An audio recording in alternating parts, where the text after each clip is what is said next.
का काका तो अपना तम्बाकू बनाए बनाए खा लिए था। मौसम देखा था कितना सुहाना है। मौसम तो बढ़िया है बेटवा। समोसा खाए के मन कहत रहा।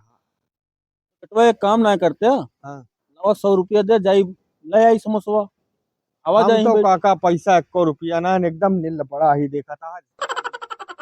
अरे राजू नहीं के तो हम ही कौन बड़ा करोड़पति बने झुल एकदम पड़ गया है हमऊ। काका अपने सबका यश दिन आएगा है कि 1 रुपया ना ने केक की समोसा खाई। अब का कीन जाए बेटवा ना इन्हें तो का कर बिया।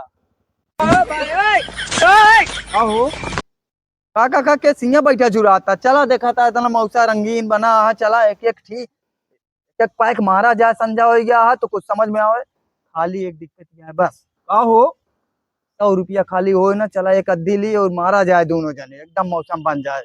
काहे बेटवा चिंता करता है ले 100 रुपया ले काहे चिंता करता है। बहुत सही काका चला और बैठा गाड़ी पे।